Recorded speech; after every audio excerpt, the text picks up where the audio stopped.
अस्सलामु अलैकुम व रहमतुल्लाहि व बरकातहू।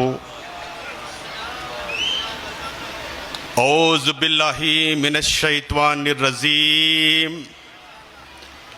बिस्मिल्लाहिर रहमानिर रहीम।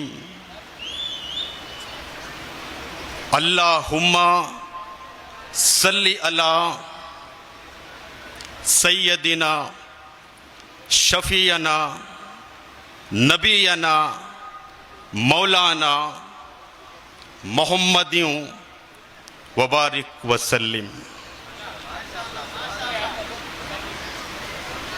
दयास पर मौजूद तमाम नबी के उम्मती और दयास के नीचे बैठे हुए तमाम नबी के उम्मती, मैं फिर से एक बार आपको सबको फिर सलाम करना चाहता हूं। लेकिन मैं कन्नड़ जुबान बोलने वाला हूं, उर्दू मुझे उतनी नहीं आती, लेकिन फिर भी मैं आप तक पहुंचने की कोशिश करता हूं।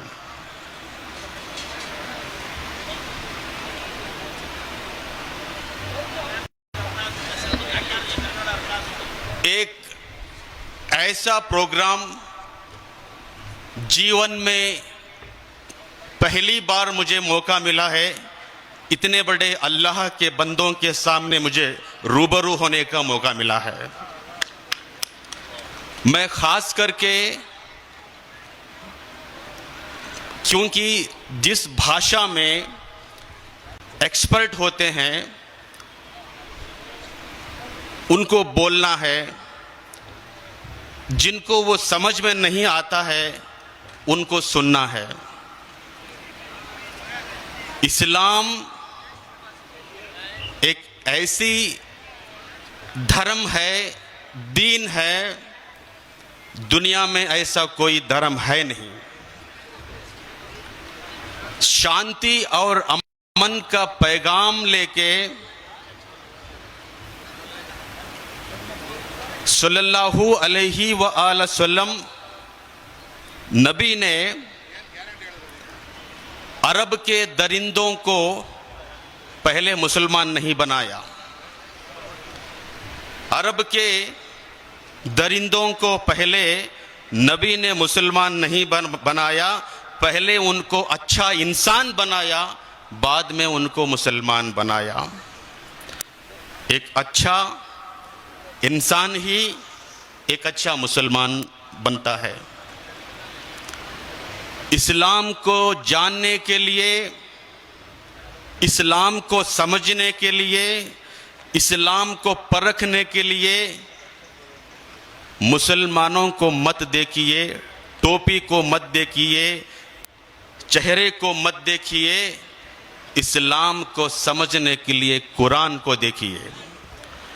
इस्लाम को समझने के लिए नबी का उठना बैठना चलना, उनका अदब, उनकी बोली, उनकी जुबान, उनकी तहजीब, एक दूसरों से कैसे सलूट करना, नबी को देख के इस्लाम को जानिए, इस्लाम को समझिए। मुझे बहुत खुशी हो रही है ताकि इतने बड़े जलसे में मुझे शरीक होने का मुझे मौका मिला। अभी अभी तशरीफ रखे विश्व वक्कलिगा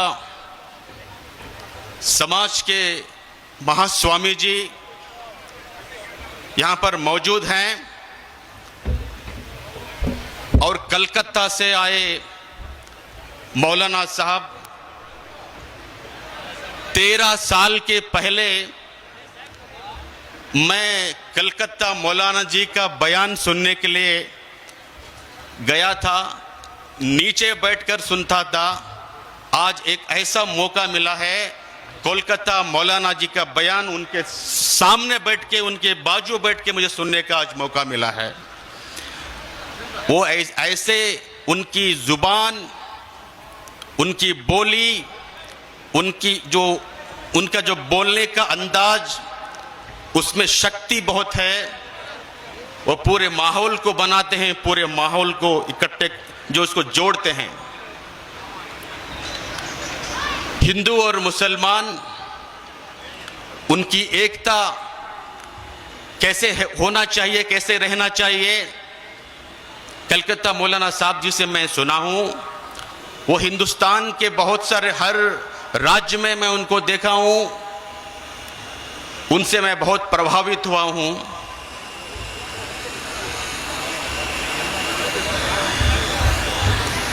आना है तो आ राह में कुछ फेर नहीं, आना है तो आ राह में कुछ फेर नहीं, अल्लाह के घर में देर है पर अंधेर नहीं। आना है तो आ राह में कुछ फेर नहीं, अल्लाह के घर पे देर है पर अंधेर नहीं। जो कुछ भी तेरे दिल में है वो सब उसको खबर है, जो कुछ भी तेरे दिल में है वो सब उसको खबर है। बंदे तेरे हर हाल पे मालिक की नजर है, बंदे तेरे हर हाल पे उसका सीसीटीवी कैमरा है। जो तू नहीं कर पाएगा वो अल्लाह करेगा। जब तुझसे ना सुलझे हुए धंधे वो सब भगवान के इंसाफ पे छोड़ दे बंदे। जब तुझसे ना सुलझे हुए धंधे वो सब अल्लाह के इंसाफ पे छोड़ दे बंदे। तो हिंदू बनेगा ना मुसलमान बनेगा, इंसान की औलाद है, इंसान बनेगा। मालिक ने हर इंसान को इंसान बनाया, हमने उसे हिंदू या मुसलमान बनाया। कुदरत ने जो बख्शी थी हमें एक ही धरती, हमने कहीं भारत कहीं ईरान बनाया। जो तोड़ दे हर बंद वो तूफान बनेगा। तो हिंदू बनेगा ना मुसलमान बनेगा। ऐ दीन के ताजर ये वतन बेचने वाले, इंसान की लाशों के कफन बेचने वाले, ऐ महलों में बैठे हुए कातिल ये लुटेरे, तू भी एक दिन मौत का ऐलान बनेगा। तो हिंदू बनेगा ना मुसलमान बनेगा। मैं खास करके जीवन में पहली बार मुसलमानों के ऐसे जलसे में मुझे आने का मौका मिला है, तो जिंदगी की आखिरी सांस तक रहने तक मैं मुसलमानों का साथ दूंगा और मुसलमानों से कंधे मिला के मैं खड़े हो जाऊंगा। आज मेरा हौसला बढ़ाइए ताकि मैं आपके साथ में जुड़ने के लिए आया हूं। एक हकीकत की बात है कि इस हिंदुस्तान में 97% लोग हैं जो माइनॉरिटी, ओबीसी, दलित जो लोग हैं वो 97% हैं। वो सब लोग आपस में भाई और प्यार का भाईचारा है, लेकिन इस देश में 3% यहूदी लोग हैं जो हिंदू और मुसलमानों को अलग करना चाहते हैं। इस देश में वो 3% लोग हैं भारत के तहजीब को बिगाड़ना चाहते हैं। उन खतरनाक जहरीलों से हम लोगों को दूर रहना है। बड़ी अफसोस की बात होती है, कर्नाटक में कुछ ऐसे सियासत थी, ऐसे हुक्मरान थी, सुबह उठ गए तो हिंदू मुस्लिम हिंदू मुस्लिम हिंदू मुस्लिम हिंदू मुस्लिम, हलाल, हिजाब, 370, मुसलमान, दाढ़ी, आतंकवाद। कोई अरे भारत का भविष्य को बदलना है, तो भारत को डेवलपमेंट करना है, तो 30 करोड़ मुसलमानों को छोड़ के भारत को बदलाव नहीं कर सकते। कन्याकुमारी से लेकर कश्मीर तक और आसाम से लेकर गुजरात तक 30 करोड़ मुसलमान इस भारत में हैं। 30 करोड़ दलित हैं। जय मीम जय भीम 60 करोड़ हैं। लेकिन भारत में दलितों से ना इस्तीफा होती है। भारत में दलितों को मंदिर में प्रवेश नहीं दिया जाता। एक जमाने में भारत में दलित भाइयों की इतनी हालत बिगड़ी थी, गले में उनको एक लोटा बांध के सड़क में घूमना था ताकि उसमें ही उनको थूकना पड़ता था। कमर पे एक पत्ता बांध के उनको जाना पड़ता था ताकि उनके कदम, दलितों के कदम, खुद दलित उनके पत्ते मिटाना था। कोई होटल में दलितों को प्रवेश नहीं करते थे। होटल में कोई चाय उनको नहीं देते थे। होटल के बाहर जो ग्लास रखा जाता था वो ग्लास उठाया कि उसमें ही चाय पीना पड़ता था दलितों को। और स्कूल में दलितों को एंट्री नहीं देते थे। अंबेडकर को कितना तकलीफ दिया गया है, उनको अंदर आने तक नहीं दिया। स्कूल में उनको पानी तक छूने नहीं दिया। दलितों के साथ में इतना ना इत्तेफाक हुआ है। इसका मौजूद कौन? मुसलमानों ने कहा था दलितों से इस तरह बेइंसाफी करने के लिए। तो आज मुसलमान, मैं कलकत्ता मौलाना जी से मैं 13 साल के पहले सुना था, उन्होंने बोला था मुसलमान यहां के किराएदार नहीं है, मुसलमान यहां के हकदार हैं। अरे कर्नाटक में 6.5 करोड़ की आबादी है। 6.5 करोड़ की आबादी में मुसलमान 1 करोड़ हैं। 2011 में जनगणति जो किया गया था 76 लाख थी, आज मुसलमानों का 1 करोड़ है। दलित 2 करोड़ है। ओबीसी 3 करोड़ है। यहूदी सिर्फ 2% तक नहीं। कर्नाटक में, बेंगलुरु में फिर भी वो तोड़ना चाहते हैं, मरोड़ना चाहते हैं। आप ऐसे मुत्तहिद हो जाइए, एक हो जाइए, दलितों से मोहब्बत कीजिए। हिंदू धर्म में उनको मोहब्बत नहीं किया गया, मुसलमानों से मैं कहता हूं कि आप उनसे मोहब्बत कीजिए। दलितों का साथ आप दीजिए, आपका साथ दलित देंगे। दलित और मुसलमान मिलकर पिछड़ों का साथ दीजिए। पिछड़े दलित मुसलमान होके इकट्ठे होके इस देश की रक्षा करना है। आप सब मिलके एक हो जाएंगे तो इन यहूदियों का कुछ काम नहीं, यहूदी कांप जाएंगे। मैं यहूदी इनडायरेक्टली बोल रहा हूं, आप जानते हैं कि कौन यहूदी है बेंगलुरु में, कर्नाटक में, हिंदुस्तान में। हिंदू मुस्लिम एकता जिंदाबाद। मैं सीधा वार कर रहा हूं। 2002 में 6000 मुसलमानों को कत्लेआम किया गया। कौन उसका जिम्मेदार है? उस वक्त में वजीर आला थे, आज क्या है वो आप जानते हैं। सारे एविडेंस को, सबूत को, गवाहियों को छुपाकर बेजुबान, मजलूम, यतीम, लावारिश, औरत, खवातीन, हजरात, मुसलमान लोगों को 2002 में कत्लेआम किया गया। मैंने बोला ना आपको, जो कुछ भी तेरे दिल में है वो सब उसको खबर है।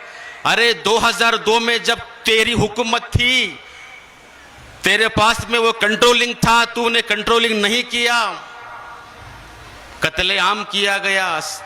साक्षी सबूत को तूने मिटाया होगा, लेकिन अल्लाह को सब कुछ पता है।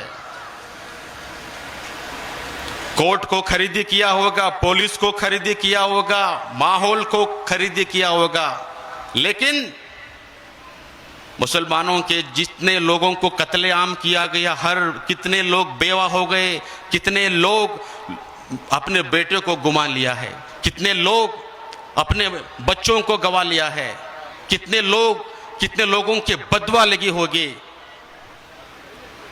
ये 2 दिन की दुनिया है। 2 दिन की दुनिया में मैं उससे गुजारिश करना चाहता हूं, मैं नाम नहीं लेना चाहता हूं। हमारे कर्नाटक सरकार ने एक ऐलान किया बेलगांव के असेंबली में, जो भी हिंदू मुस्लिम बंटवारे की जो जुबान से बयान करता है उसको 7 साल अंदर करना पड़ेगा। हिंदू मुस्लिम हिंदू मुस्लिम हिंदू मुस्लिम, बुरखे के बारे में जो बात करता है, हिजाब के बारे में जो बात करता है, दाढ़ी के बारे में बात करता है, टोपी के बारे में बात करता है, मुसलमानों को छेड़ता है, इस्लाम के खिलाफ बोलता है, उन तमाम जालिमों के लिए कर्नाटक सरकार ने एक नया कानून लाया। अगली बार कोई मुसलमान का धर्म के नाम पे कुछ बोला, 7 साल उसको अंदर जाना पड़ेगा। सिद्धरामैया की सरकार को मैं मुबारकबाद देना चाहता हूं तमाम लोगों से। सिद्धरामैया ने वो काम किया है। कुछ लोगों को, कुछ पार्टी लोगों को वो अंदर से तकलीफ हो रही है, ये गलत है, अरे तुम गलत बोलते हो, इस देश में चैन नहीं, इस देश में शांति नहीं। सुबह उठ के टीवी देखा गया, मुझे जालिम का तारीफदार मेरी तारीफ नहीं कर सकता, मुझे जालिम का तारीफदार नहीं लिख सकता, कम से कम वो लाचार मुझे नहीं लिख सकता। जान हथेली पे लेके बैठा हूं, वो सच को इस देश का अखबार नहीं लिख सकता। तमाम टीवी चैनलों को खरीदी किया गया है, तमाम अखबारों को खरीदी किया गया है, तमाम ईवीएम मशीन को खरीदी किया गया है, कोर्ट को खरीदी किया गया है, वर्दी को खरीदी किया है, लेकिन अल्लाह सब कुछ देख रहा है। पूरे हिंदुस्तान में, कर्नाटक में, मैं नॉर्थ कर्नाटक से हूं, हावेरी, धारवाड़, गदग, कोप्पल, रायचूर, बेलगांव, बिजापुर, हुबली, धारवाड़, रायचूर, गुलबर्गा, मैं वहां का हूं। आज मैं एक शपथ कर रहा हूं, जब भी मुसलमान मुझे बुलाएंगे मैं आपके साथ में जुड़ता हूं। आज से मुसलमान अकेले नहीं है, आज से मुसलमानों के साथ में ऐसे 100 लोग स्वामी जी आपके साथ में हैं। तकरीबन 5000 स्वामी जी कर्नाटक में है।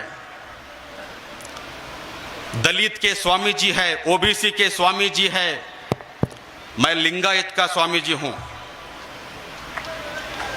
लेकिन बसवण्णा का मैं फॉलोअर हूं। बसवण्णा जी बोलते थे, इव नारव ಎಂದೆನಿಸದಿರಯ್ಯ, ಇವ ನಮ್ಮವನೆಂದೆನಿಸಯ್ಯ, ಕೂಡಲ ಸಂಗಮ ದೇವ, ಇವ ನಿಮ್ಮ ಮನೆಯ ಮಗನೆಂದೆನಿಸಯ್ಯ। ये कौन मत बोल, ये हमारा है। कलकत्ता के मौलाना हमारे घर के हैं, हमारे घर वाले हैं। कूडल संगम देवाय नमः, बसवण्णा जी ने बोला। मैं बसवण्णा का फॉलोअर हूं। कुरान में बसवण्णा के वचन में कोई डिफरेंस नहीं है। मूर्ति पूजा की आराधना नहीं करते हैं बसवण्णा। उस ऊपर वाले की कोई फोटो नहीं, उस ऊपर वाले की कोई पेंटिंग नहीं, उस ऊपर वाले की कोई पिक्चर नहीं। ಯಾವನಿಗೆ ತಂದೆ ಇಲ್ಲವೋ, ಯಾವನಿಗೆ ತಾಯಿ ಇಲ್ಲವೋ, ಯಾವನಿಗೆ ಜನನವಿಲ್ಲವೋ, ಯಾವನಿಗೆ ಮರಣವಿಲ್ಲವೋ, ಅವನೇ ಆದಿ, ಅವನೇ ಅಂತ್ಯ, ಎಲ್ಲರಿಗೂ ತಂದೆ ತಾಯಿ ಅವನೇ ಆಗಿ ಅವನಿಗೆ ಮಾತ್ರ ತಂದೆ ತಾಯಿ ಇಲ್ಲವೋ ಅವನು ದೇವರು ನೋಡ ಕೂಡಲ ಸಂಗಮ ದೇವ। जिसको मां नहीं, जिसको बाप नहीं, जिसको भाई नहीं, ना वो कभी पैदा हुआ था, ना वो कभी मरेगा, वही अव्वल है, वही आखिर है। सारी दुनिया का माँ बाप अल्लाह है, और उसको कोई माँ बाप नहीं है, वो अल्लाह है। नारे तकबीर। जिसको माँ बाप है वो अल्लाह नहीं हो सकता। अरबिक में अल्लाह कहते हैं, संस्कृत में ईश्वर कहते हैं। वो दोनों का मतलब एक ही है, सिर्फ भाषा का फर्क है। और अल्लाह के और ईश्वर के सिवा और किसी को अगर जोड़ेंगे तो वो शिर्क हो जाएगा। ये सिर्फ ये दो नाम है, अल्लाह, अल्लाहु अकबर। इसके बारे में कोई वो ये बात सुनते ही उन लोगों को अंदर से जलना शुरू हो जाता है। अरे दरिंदों, अल्लाहु अकबर का मतलब है रब्बिल आलमीन है, रब्बिल मुस्लिमीन नहीं है। नारे तकबीर, नारे तकबीर। रब्बिल मुस्लिमीन नहीं है, अल्लाह रब्बिल आलमीन है। तो अल्लाहु अकबर का अजान सुनता है तो अल्लाह बड़ा है। अशहदु अन ला इलाहा इल्लल्लाह, तो उसके सिवा कोई अल्लाह है नहीं। तो मतलब यह उसके ईश्वर के सिवा कोई नहीं है, इसका मतलब है। हय्या लस्सलाह हय्या लल फलाह, तुम्हारी भलाई के लिए, तुम्हारी अच्छाई के लिए अल्लाह के घर पे आ जाओ। कितनी बेहतरीन बात है। तुम इसमें तुमको जलन होती है, ये बहुत गलत है। हिंदुस्तान में मुसलमानों को दबाया जाता है, कर्नाटक में मुसलमानों को दबाया जाता है। बेंगलुरु के जो भी आप मुसलमान फंक्शन करते हैं, जो भी आप उनको वोट करके एमएलए बनाते हैं, मंत्री बनाते हैं, वो यहां पर 5 मिनट में नहीं बैठते। 5 साल उनको आप वोट डाल के बिठाएं, वो 5 मिनट बैठने के लिए तैयार नहीं है। मैं गुजारिश करना चाहता हूं, आने वाले दिनों में आप जिनको हुकूमत दी है वो बैठना है, सुनना है, दिल से आना है। मुसलमानों के फंक्शन को ऑटोमेटिक जो वॉल क्लॉक होता है ऐसे आके जाना नहीं है, दिल से आइए। मुसलमानों के साथ में कंधे से कंधा मिलाना है। तो आने वाले दिनों में मैं तमाम दलित, तमाम पिछड़े, तमाम मुसलमान, इन लोगों को इकट्ठे करके उन यहूदियों से लड़ता हूं मैं आज से कर्नाटक में किसी मुसलमानों के ऊपर कोई उंगली नहीं कर सकता। हजरत टीपू सुल्तान रहमतुल्लाह अलैह, शेर मैसूर, दुनिया में हिंदुस्तान की आजादी के लिए लड़ने के लिए जो पहला अंग्रेजों के खिलाफ लड़ाई की वो टीपू सुल्तान हजरत है। और उनका नाम सुनते ही मुसलमानों के अंदर एक जोश पैदा होती है। ये जालिम, ये 3% यहूदी लोग आपकी जोश को खत्म करना चाहते हैं। रहमतुल्लाह अलैह के बारे में क्या क्या बात बोली जाती है। जब हजरत टीपू सुल्तान के बारे में ये यहूदी लोग बात करते हैं, दलित लोग आपकी आवाज नहीं उठाते। नबी के शान पे गुस्ताखियां जो होते हैं, सरतन से जुदा उसको कानून में मौका नहीं है, लेकिन वो आपका दिल की तड़प है, आपके जज्बे से खेला जाता है।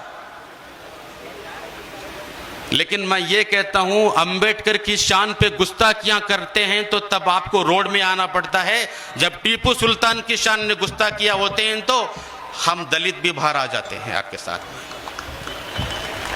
दलितों को, ओबीसी लोगों को, मुसलमानों को किरायादार बनाता है, हम लोगों को गुलाम बनाया जाता है।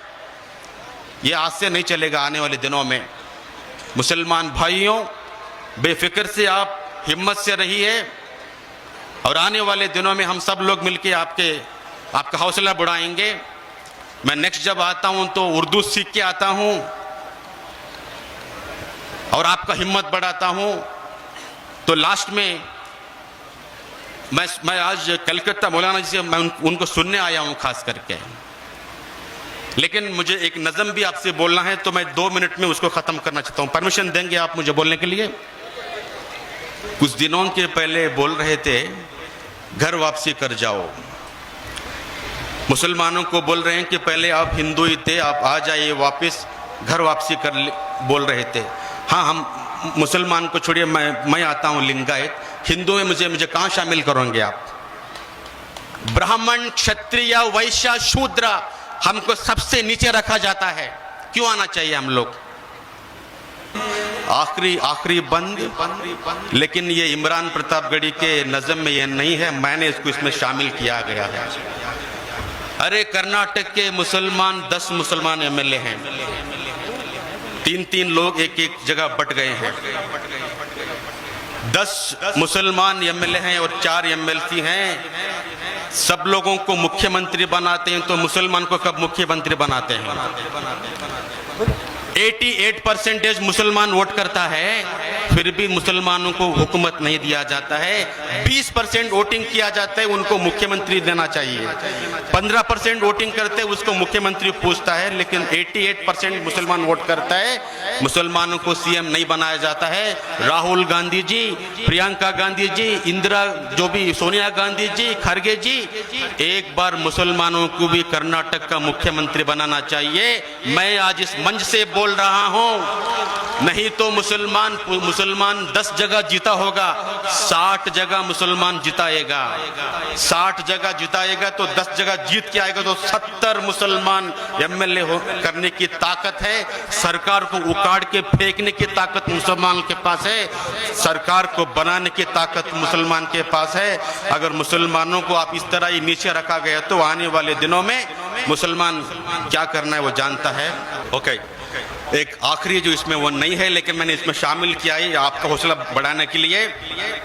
10 मुसलमान एमएलए हैं, मैं उनको बोल रहा हूं, हम मुसलमान हैं, हम मुसलमान हैं, यूटी कादर है हम, कनिज फातिमा हम, यूटी कादर है हम, कनिज फातिमा हम, तनवीर सेठ हम, आसिफ सेठ हम, अरशद रिजवानो ये हारिस हम, अरशद रिजवानो ये हारिस हम, रहीम खान हम, इकबाल हुसैन, रहीम खान हम, इकबाल हुसैन, बीजड जामिर अहमद